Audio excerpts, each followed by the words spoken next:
અમદાવાદ શહેરમાં મ્યુનિસિપલ કોર્પોરેશનની ચૂંટણી આવી અને ગઈ.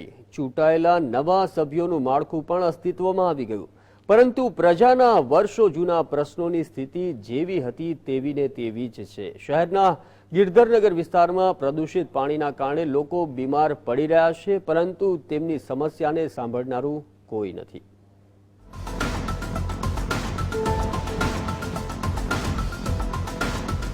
અમદાવાદમાં દર મહિને મોટા પ્રમાણમાં કોલેરા, ટાઇફોઇડ, ઝાડા ઉલટી જેવા રોગોના કેસો નોંધાય છે, જેનું મુખ્ય કારણ પ્રદૂષિત પાણી છે. ત્યારે શહેરના ગિરધરનગર બ્રિજ પાસે આવેલા માકુભાઈના છાપરામાં છેલ્લા કેટલાય દિવસોથી પ્રદૂષિત પાણી આવી રહ્યું છે. ડ્રેનેજનું પાણી અને પીવાનું પાણી મિક્સ થઈ જતા કેટલાક લોકો રોગનો ભોગ બન્યા છે. સ્થાનિકોનો આક્ષેપ છે કે આ અંગે ફરિયાદ કરવા છતાં હજુ સુધી આ સમસ્યાનો નિકાલ આવ્યો નથી. ઉલ્લેખનીય છે કે આ સ્ટેન્ડિંગ કમિટીના ચેરમેનનો મત વિસ્તાર છે. સ્થાનિકોનું માનીએ તો ચૂંટણી સમયે મત માંગવા આવેલા નેતાઓ હાલ દેખાતા પણ નથી.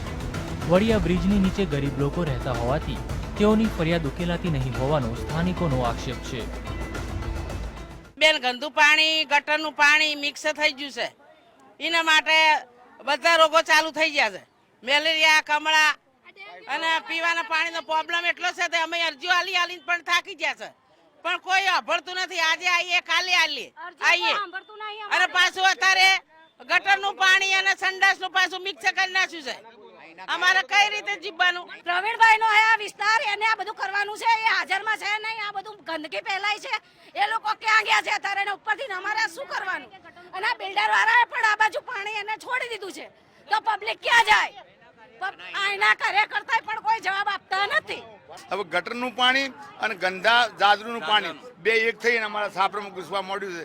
એના આધારથી અમને તકલીફો પડે છે. નાના બાળકો, ભૂલડા બાળકોનો રોગ થાય છે. કેટલાય બાળકો અહીં સિવિલમાં દાખલ કરેલા છે. ભૂતકાળમાં પ્રદૂષિત પાણીના કારણે સરસપુરમાં કમળાનો રોગચાળો વકર્યો હતો. આવી ઘટના બાદ પણ તંત્ર બોધપાઠ લેતું નથી. જો ગિરધરનગરમાં પ્રદૂષિત પાણીની સમસ્યા તાત્કાલિક નહીં ઉકેલાય તો અહીં પણ સરસપુરવાળી થઈ શકે છે.